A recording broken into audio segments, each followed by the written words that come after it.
Dobrý podvečer, my moc děkujeme, že jste přišli dnes a udělali jste si čas v rámci 21. ročníku Art Fairu a Art Prague.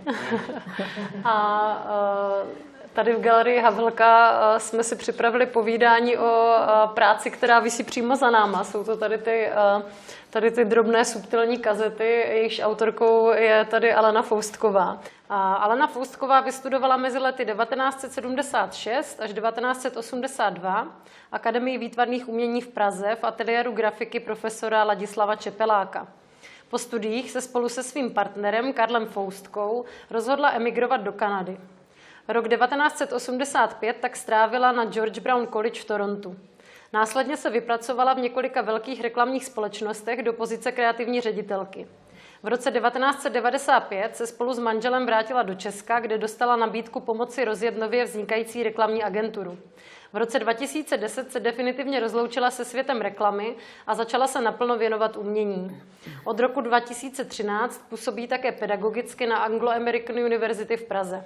Tak to je jenom takový stručný medailon a životopis, abyste se lehce zorientovali v tom, kdo Alenka je, že taky velkou část života prožila v emigraci v Kanadě a že taky byla ženou velkého biznisu a korporátu a tak se často ve svých skromných pracech, které vynikají tím, že jsou často právě z materiálů, které jsou křehké, efemérní, předměty běžné potřeby, ze kterých pak vytvoří to krásné umělecké dílo, tak také často reaguje právě na ten svět toho nadbytku, reklamy, luxusu a obrací se naopak do těch niterních potřeb člověka. Vlastně je to o tom nápadu nejdříve a ten nápad se nějak musí zpracovat a vlastně ať je to reklama, ať je to pro nějaký biznis nebo klienta, tak je to podobný proces do určité míry, který používám v hlavě vlastně dneska jako pro svoje vlastní věci.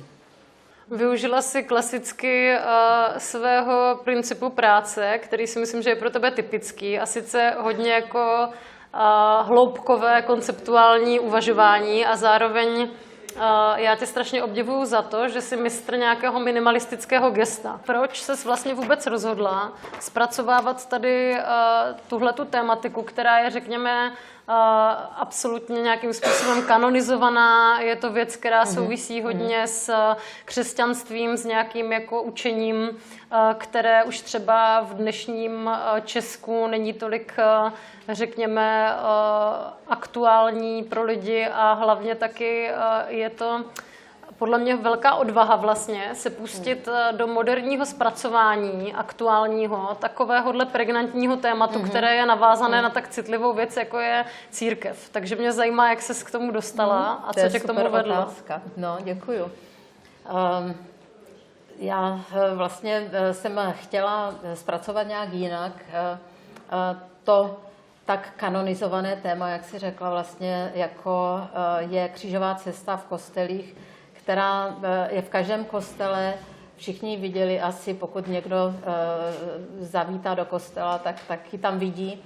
A pro mě většina těch tradičních křížových cest je taková jako skoro, teď se možná rouhám teda, ale jako takový jako taková tapeta, dejme tomu, jo.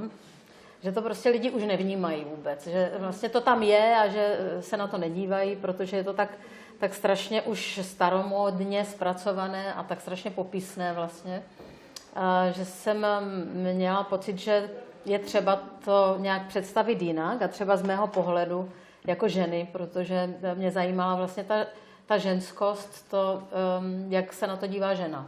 A já jsem vlastně přidala teda to 15., protože mně přišlo, že to 14., jak je to v těch kostelích, tak že to končí tou smrtí vlastně, tím uložením do hrobu. A to mně přijde takové jako smutné a vlastně má to být o té naději. Vlastně celé to poselství Ježíšovo bylo o naději. A je důležité to vzkříšení podle mě, ta 15. vlastně. Protože tam jako je ten přesah že to je o tom překonání smrti. No. Jako každý jiný příběh, jak historický, tak i třeba smyšlený, vždycky má nějakou jako dějovou linku a hodnotu a zápletku a prostě bojuje tam nějaké dobro proti zlu, anebo ani to nemusí být takhle přesně definované, ale prostě to má v sobě nějaké poselství. Takže myslím si, že to může mnoho dát i člověku, který není věřící, si o tom něco poslechnout, o takovém příběhu a třeba popřemýšlet o tom, co je za pozadím toho, i když si nemyslí, že třeba Ježíš reálně existoval, nebo vnímání třeba těch příběhů, které se právě by neměly číst popisně, literárně nebo nějak dogmaticky, doslovně, ale naopak v tom je ta symbolika nebo nějaké vlastně to poselství, které to přesahuje, které si každý může najít v tomto svoje právě. No.